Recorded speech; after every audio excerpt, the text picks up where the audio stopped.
এই চুপ চুপ চুপ কর, না হলে কিন্তু একদম সবাইকে মেরে ফেলবো বলে দিলাম। আমাদের মারবেন না, আমাদের ছেড়ে দিন। এ আল্লাহ সাহায্য করো, এ আল্লাহ সাহায্য করো, এ আল্লাহ সাহায্য করো। টাকা পয়সা যা আছে তাড়াতাড়ি বের কর। আল্লাহর দোহাই লাগে, দয়া করে আমাদের ছেড়ে দিন। কি, টাকা পয়সা বের করলি? না হলে মেরে ফেললাম কিন্তু। আমাদের ঘরে কোনো টাকা পয়সা নেই।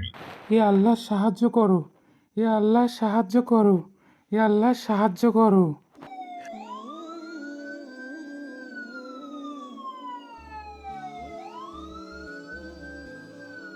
ওস্তাদ, পুলিশ! পুলিশ কেমনে টের পাইলো? চল চল, কেটে পড়ি, পুলিশ আসছে, পালা তাড়াতাড়ি, চল চল।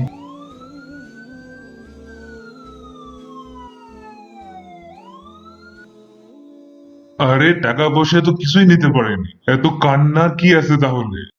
টাকা পয়সার জন্য তো আমি কাঁদছি না, আজ যদি আপনার কিছু হয়ে যেত। তো কি হতো, মরে যেতাম। মরে তো যেতেন, কিন্তু মরতেন বেঈমানদার হিসেবে। আরে বাদ দাও তো। আপনার সাথে বেহেশতে থাকার স্বপ্ন আমার কোনোদিন পূরণ হতো না। থেকে তো অন্তত আপনি নামাজ পড়া শুরু করতে পারেন, একটু সৎভাবে ব্যবসা করতে পারেন। এখন ঘুমাও তো। জায়েদা অত্যন্ত আল্লাহভীরু এক মহিলা, কিন্তু কোনোভাবেই সে তার স্বামীকে ঈমানের পথে আনতে পারছে না। সে এলাকার একজন ভেজাল ব্যবসায়ী হিসেবে পরিচিত। ওই মিয়া, আপনার মালে ভেজাল থাকে কেন? কেন ভাই, কি হয়েছে? এক বস্তা ছোলা কিনেছি, অর্ধেকই নষ্ট। সোলা তো সব ওই রকমই। পাশের দোকানে ছোলা তো অনেক ভালো। আপনার ভেজাল জিনিসের জন্য আমারও লস হয়। নিজে তো সৎভাবে ব্যবসা করবেন না, অন্যকেও করতে দিবেন না নাকি? আইসে আমার সৎ ব্যবসায়ী। জিনিসপত্রের যে দাম, পণ্যে ভেজাল না দিলে লাভ করবো কিভাবে? আর খাবোই বা কি, আমাদেরও তো একটা পরিবার আছে। হঠাৎ বাড়ির বাইরে পুলিশের সাইরেনের শব্দ। জায়েদা বাইরে এসে দেখে একটা বাচ্চা ছেলে পুলিশের গাড়ি নিয়ে খেলা করছে।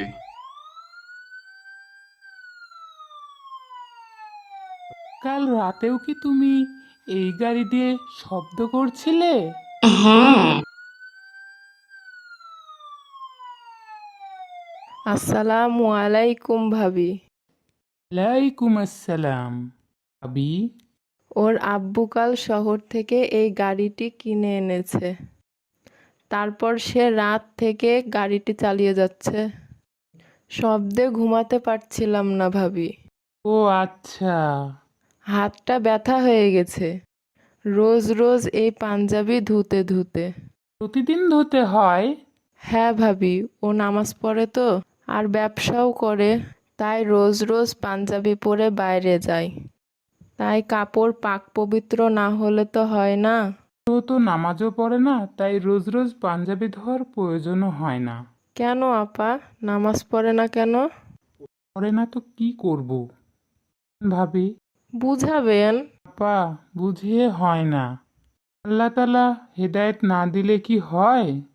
তা তো ঠিকই আপা, কিন্তু আপনার হাল ছাড়লেও তো চলবে না। শুনেন আপা, রোজ তাহাজ্জুদে নামাজ পড়ে দোয়া করবেন, আল্লাহর কাছে সাহায্য চাবেন, আর আপনার বাড়িওয়ালার জন্য হেদায়েত চাবেন। এই সময় আল্লাহ তাআলা দোয়া কবুল করেন।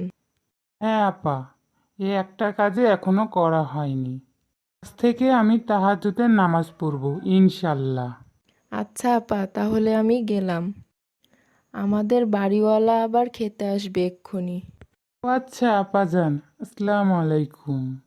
ওয়ালাইকুম আসসালাম ভাবি, ভালো থাকবেন।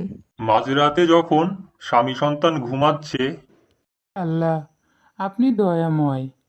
আপনি আমার স্বামীকে হেদায়েত দান করেন, যেন সেও আপনার পথের সন্ধান পায়। আল্লাহ, আপনি আমার এ দোয়া কবুল করুন। আমিন, আমিন।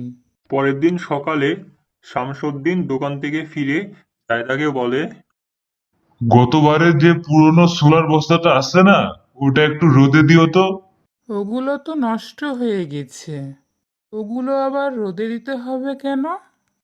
যা বলি তাই করো, কিছু নতুন সোলা কিনে আনবো, একসঙ্গে মিশিয়ে দিয়ে চালিয়ে দেবো এবার। আল্লাহর দোহাই লাগে আপনি এই ভেজাল ব্যবসা বন্ধ করুন। আল্লাহ ব্যবসাকে হালাল করেছেন আর আপনি ভেজাল মিশিয়ে হালালকে হারাম করছেন। যা বুঝো না তা বলতে এসো না তো। সামনে রমজান মাস আসছে, টাকা পয়সা লাগবে না? একটা মাসই তো লাভের মাস। এই লাভ করতে গিয়েই তো আখিরাতের লস হয়ে যাচ্ছে। জানেন না, হারাম উপায়ে জীবনযাপন করলে কোনো ইবাদতই কবুল হয় না। যাও যাও, এই তোমার উপদেশ বন্ধ করো। আর হেদায়েত কি কোনোদিনই হবে না? শামসুদ্দিন যখন দোকানে কাজ করছিল তখন কিছু লোক আসে। তারা ফিসফিস করে কিছু বলে। ঠিক আছে, তাহলে বিকেলে বের হব। এরপর শামসুদ্দিন বাড়িতে আসে আর জায়দাকে বলে, মালামাল কিনতে শহরে যাচ্ছি, আসতে দেরি হবে। তোমরা খেয়ে ঘুমিয়ে যেও, ঠিক আছে? দাঁড়ান দাঁড়ান,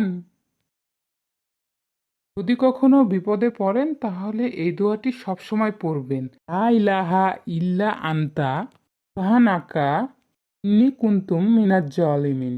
আমি কখনো এই দোয়াটি পড়ে ব্যর্থ হইনি। ইনশাল্লাহ তুমিও ব্যর্থ হবে না। আল্লাহ নিশ্চয়ই তোমাকে সাহায্য করবে ইনশাল্লাহ। আচ্ছা আচ্ছা, ঠিক আছে ঠিক আছে। ভাই, রাত তো অনেক হয়ে গেছে, এখন যাওয়া কি ঠিক হবে? হ্যাঁ, গাড়িও তো দেখছি না। পথে যদি ডাকাত টাকাত ধরে, রাতটা হোটেলে থাকে, সকালে রওনা দিলে তো হবে নাকি? আরে না, কিসের বিপদ? আমরা এতজন আছি। তাছাড়া বাড়ির লোকও তো চিন্তা করবে, তাই না? তা ঠিকই বলেছেন। আর তাছাড়া এখনো এত রাতও হয়নি। চলেন তাড়াতাড়ি যাই।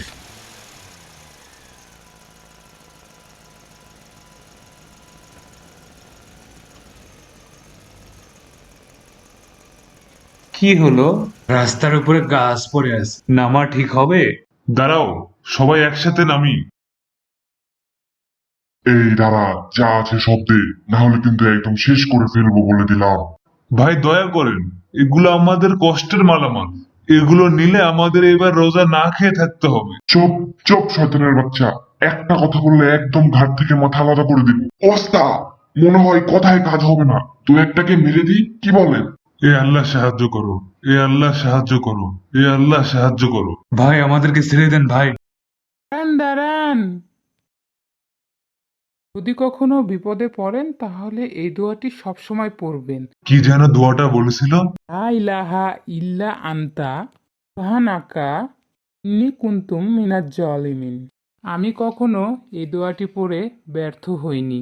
লা ইলাহা ইল্লা আনতা সুবহানাকা ইন্নী কুনতু মিনাজ জালিমিন। কিরে, তাড়াতাড়ি বের কর, না হলে কিন্তু এক কবে শেষ করে ফেলবো। আমাদের মায়ের না ভাই। ভাই, আমাদের বাচ্চাগুলো এতিম হয়ে যাবে ভাই। লা ইলাহা ইল্লা আনতা সুবহানাকা ইন্নী কুনতু মিনাজ জালিমিন। আচ্ছা, আমার এই দোয়া কি কেউ শুনতে পাচ্ছে? আমি তো মনে মনে পড়ছি, এই বিপদ থেকে কেমনে রক্ষা পাবো? ওস্তাদ, পুলিশ! তাড়াতাড়ি পালা, তাড়াতাড়ি পালা, এখান থেকে চল, সরে পড় সবাই, পালা। আল্লাহ বাঁচিয়েছে। চলো চলো, তাড়াতাড়ি এখান থেকে সরে পড়ি। নিজের অজান্তেই শামসুদ্দিনের চোখ দিয়ে পানি পড়ে পড়ে। মনের ভিতরে একটা অদ্ভুত অনুভূতি কাজ করে। বাড়ি ফিরে সে তার স্ত্রীকে কিছুই জানায় না। রোজার আগের দিন তার দোকানে অন্য এক ব্যবসায়ী এসে বলে, ভাই, কিছু পুরনো মাল আছে, কিনবেন? কম দামে দিয়ে দিব। না ভাই, লাগবে না, গতকালই নতুন মাল কিনেছি। সন্ধ্যায় দোকান বন্ধ করে বাড়ি আসে।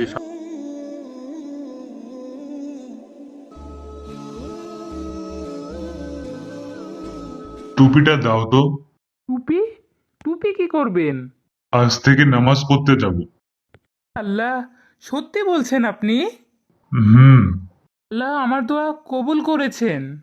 রমজানে সব রোজা রাখারও নিয়ত করেছি। সুবহানাল্লাহ। আল্লাহ আমাকে পথ দেখিয়েছেন। আমি এখন আর ভেজালের ব্যবসাও করব না, এখন থেকে সৎভাবে চলবো। আল্লাহ তাআলা নিশ্চয়ই আপনাকে সৎ পথে পরিচালনা করবেন ইনশাআল্লাহ। আজ থেকে আমি নতুন জীবনে পা রাখলাম। তুমি আমার পাশে থেকো। আমি সব সময় আপনার পাশে আছি। এখন আমি নামাজ পড়ে আসি। আসসালামু আলাইকুম।